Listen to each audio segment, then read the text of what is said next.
Hello दोस्तों, नमस्कार। आप सुन रहे हैं गुरु ग्रंथ। दोस्तों, मैं कहना चाहता हूँ कि ग्रंथ कोई भी हो, मैं एक राम राम की ही नहीं कह रहा हूँ, कोई भी भारत का कोई हिंदू कोई ग्रंथ कोई भी हो, उसका अपमान नहीं करना चाहिए आप लोगों को। और एक बात ये भी जो ये मत भूलना कि जैसे एक कुरान एक ग्रंथ है तो उनके लिए है, लेकिन ये इंग्लिश और हिंदी है, लेकिन इनका उत्तर एक ही निकलता है। जैसे तुम्हारे उसमें जिन्न है, परी साधनाएं हैं, जल परी है, बहुत प्रकार की साधनाएं हैं जो मुसलमान धर्म में है। फिर इसी प्रकार से हिंदू धर्म में भी अप्सराएं हैं, परी हैं, और बहुत साधनाएँ हैं जो यहाँ पर मैं बताना नहीं चाहता हूँ, क्योंकि इनका उल्लंघन कर रहे हैं लोग, इन पे कलंक लगा रहे हैं झूठे सच्चे। और सच ये है कि कोई भी ग्रंथ हो, ये कथाएँ हैं जो कभी हमारे वक़्त में होता चल रहा, आज भी जो ये हो रहा है, हर चीज़ के प्रति ऐसे ही।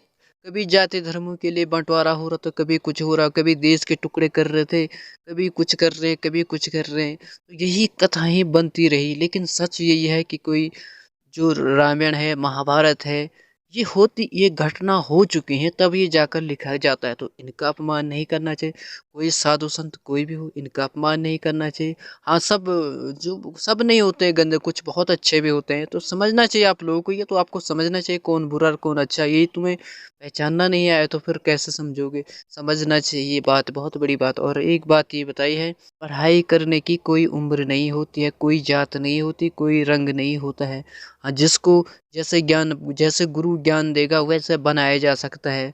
ऐसा कुछ भी नहीं है कि कोई सीख नहीं सकता या देख नहीं सकता, सीखा जा सकता है। और ये भी नहीं हो सकता कि भाई खाली लड़की को अधिकार है, लड़के को। मेरे कहने का मतलब लड़की को भी उतना ही अधिकार है ज्ञान बाँटने का, और लड़के को भी उतना ही अधिकार है। क्योंकि जब सूर्य सबके लिए एक समान है, तो तुम्हें भी अधिकार है। लड़ने की ज़रूरत नहीं है, किसी का भला-बुरा करने से कभी कुछ नहीं होगा। खाली हाथ आए थे, खाली हाथ जाओगे। अगर कुछ लेके जाने वाले हैं आप लोग, तो फिर जो चाहे वो करो। फिर मैं ये कहना चाहता हूँ, जब किसी ने कुछ लेकर जाना ही नहीं है यहाँ से, सब एक समान है। हाँ, ये ग्रंथ हैं जिनके कारण ये समझ लो इंग्लिश और हिंदी, यानी जो कुरान जो है वो एक इंग्लिश है हमारे लिए तो, और जो ये है तो ये एक हिंदी है। लेकिन किसी साधु संत को ये सब गलत भला बुरा कहना ये ठीक नहीं है, ये क्योंकि ये धर्म के खिलाफ होगा। सनातन धर्म वाले हैं, उनसे निवेदन है, कोई अनजान व्यक्ति अगर आपको कोई चीज़ दे रहा है, ये प्रसाद के रूप में कह रहा है, तो आप ग्रहण मत करना। हो सकता है कोई प्लान ऐसे कर सकते हैं ये लोग।